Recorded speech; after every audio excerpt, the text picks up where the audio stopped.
Assalamualaikum warahmatullahi wabarakatuh. Kali ini kita bertemu kembali di mata pelajaran PLC untuk anak siswa SMK, biasanya diajarkan di kelas 12. Apakah itu PLC?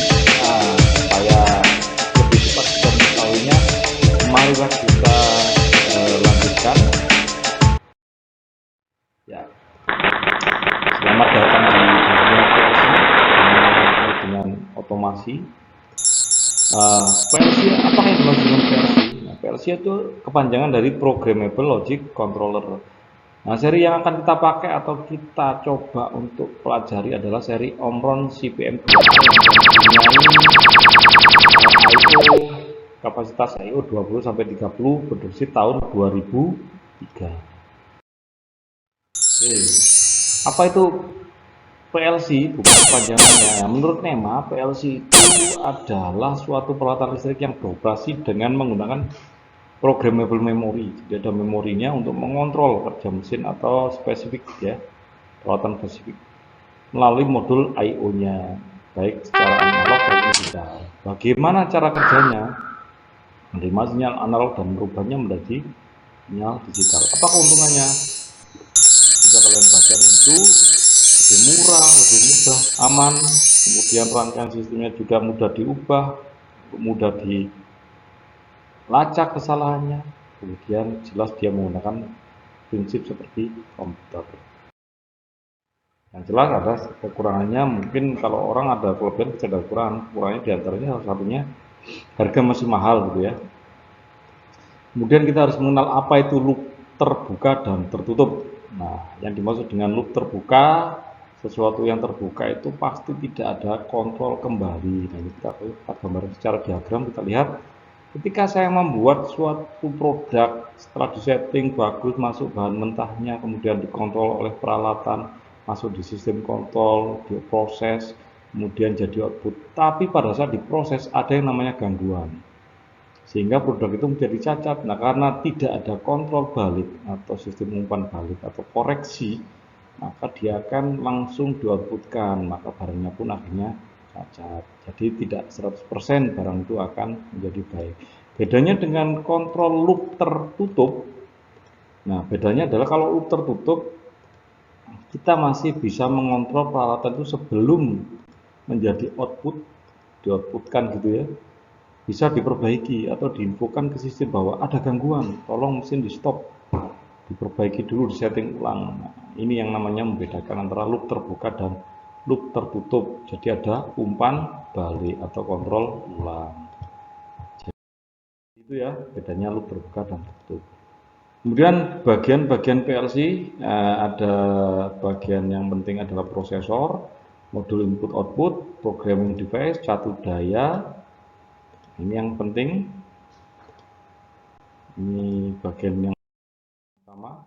Kemudian perangkat kerasnya PLC itu ada modul I/O, kemudian prosesornya ada atau yang dikatakan inti PLC, kemudian ada programming device. Apakah yang dimaksud dengan I/O? I/O adalah bagian atau komponen sebagai input outputnya, kemudian prosesor untuk pengolah atau pemrosesan data yang didapat dari inputnya. Sedangkan programming device adalah alat bantu untuk memasukkan atau memprogram suatu programming gitu ya, untuk dimasukkan ke dalam prosesor. Ini biasanya digunakan untuk memasukkan, mengedit atau modifikasi ya, dibantu dengan komponen luar. Ini modul input output. Kemudian bagian utama prosesor CPU tadi ini bagian utamanya. Nah, di situ dibutuhkan variabel memori ya untuk menyimpan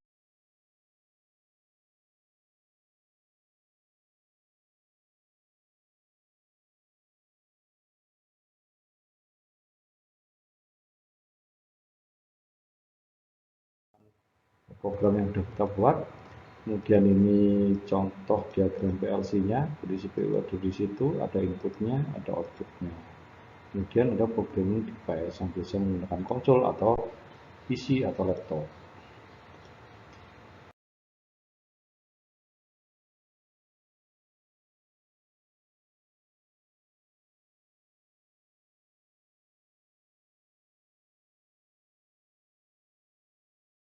Nah, sekarang bagaimana apa saja bagian-bagian dari PLC itu. Nah, PLC itu yang terpenting ini, input output, power supply, dan main unitnya ini. Ya, di samping alat inputan yang berupa untuk pemrograman yang berupa konsol tadi. Kemudian bahasa pemrogramannya ada 3 macam. Ada mnemonik, ladder diagram, Posen atau FPD. Mnemonik menggunakan bahasa pemrograman, jadi kalau diketikkan biasanya menggunakan konsul. Kemudian ladder diagram, kita harus menggambarkan sesuai dengan simbol yang sudah ditetapkan dari masing-masing PLC. Kemudian ada Posen juga sama, cuma dia menggunakan simbol-simbol yang mirip dengan rangkaian digital. Kemudian mnemonik kode. Nah, ini perintah dasarnya. Ada LD atau load ya, itu awal program, ada not. Kalau dia normally close berarti load not. Kalau normally open ya load saja.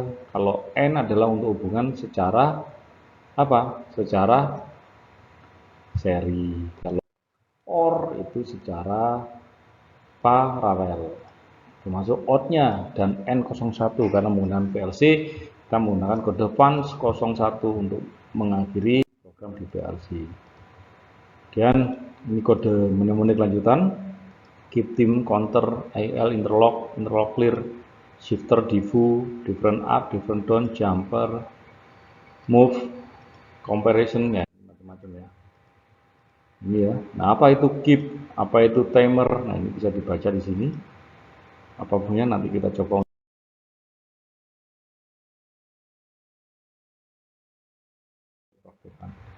membuat program dengan programming konsol. Nah, ini kita coba konsol itu ya seperti gambarnya seperti di kanan ini ya, alatnya kotak gitu kayak mirip HT itu tapi lebih besar gitu.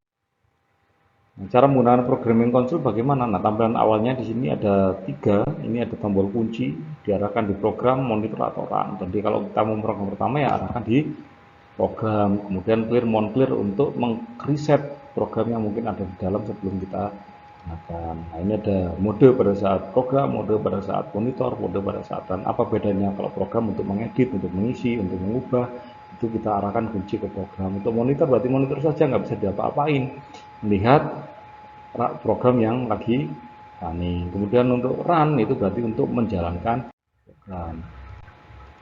Operasional mode, nah ini yang dikatakan tadi programming, running, dan monitor. Nah, pembuatan program ini kontrol manual, jadi sebenarnya gambar dari gambar dulu, ini kita rubah ke program mnemonik. Nah, ini ada alamat, instruksi, dan data. Ini yang variabel yang penting untuk programming konsul menggunakan alat konsul tadi. S0, S1 saklar, K1 kontaktor, K1 yang di sini adalah anak kontak, ini anak kontak ya. Kalau yang diawali pertama adalah di sini adalah LD. Nah, ini S1, kemudian apa ini? Karena dia paralel berarti OR. Alamatnya 01, maka OR ini K1. Kemudian lanjut ke apa? N0 K3 karena normally close di N0 S0 karena ini normally close di tombol pertama. Kemudian N0 lagi K3, kemudian out K1. Nah, kemudian kembali lagi ke LD K1. Nah, ini lanjut ya, N0 juga K ini N0 K3 dan N0 S0. Kemudian yang ketiga adalah out K2. Nah, ini programnya yang ketiga LD K2, kemudian N0 S0, kemudian out K3. Itu untuk membuat, jangan lupa ada function 01 untuk N-nya. Nah, penulisan dengan programming konsol itu kalau kita mau prakteknya ditekan ini LG. Nah, write, kemudian tekan OR, berapa tadi di alamat PLC-nya 10.00.1000 write gitu ya. Nah, ini N0 1002 kita ketikkan misalkan di alamat 10.02 itu di konsol dibaca 1002.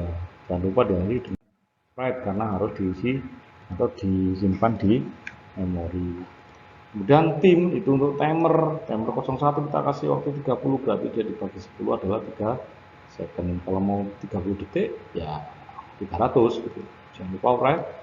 Kemudian ternyata ada tim lagi 01. Kemudian ini sebagai, kalau ini sebagai apa namanya, variabel waktunya. Kalau ini adalah sebagai ininya anak kontak dari tim timer gitu. Kemudian pada halaman ke-12 maka dituliskan jangan lupa fun 01 untuk mengakhiri program. Ya, kemudian pindahkan kunci menjadi posisi run. Ini gambar PLC-nya, misalkan kita gambar PLC sederhana, PLC diagram sederhana gitu ya. Kita mau mengontrol sebuah lampu atau sebuah kontaktor, sebuah sirine gitu ya. Ini ada dua inputan saklar.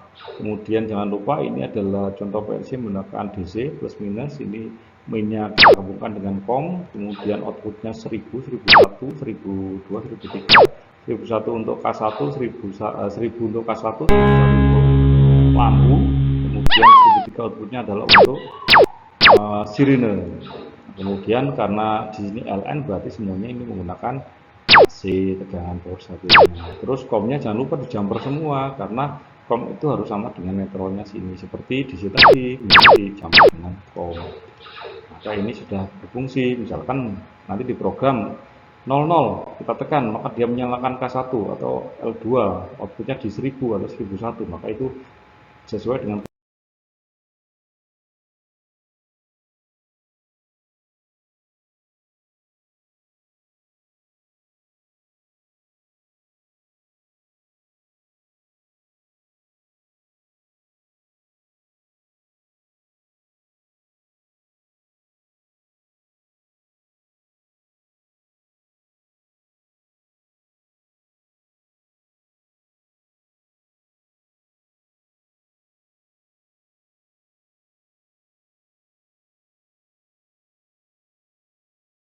di PLC-nya. Ini mnemonik lanjutan yang tadi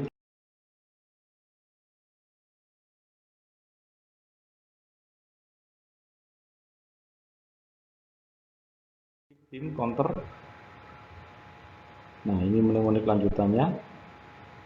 Fungsinya interlock clear.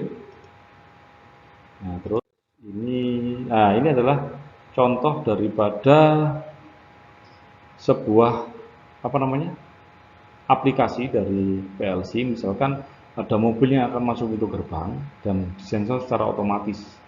Ketika dia melewati sensor atau melewati pintu selesai, maka pintu diharapkan juga menutup otomatis. Jadi membuka menutupnya berdasarkan sensor. Kita coba, kita klik sensornya menyala. Misalkan sensornya sudah mendeteksi ada mobil warna merah ini. Kemudian mobilnya akan masuk. Nah, karena mendeteksi warna merah mobilnya akan masuk, maka pintunya terbuka. Kemudian masuk, kena sensor infrared atau sensor halang.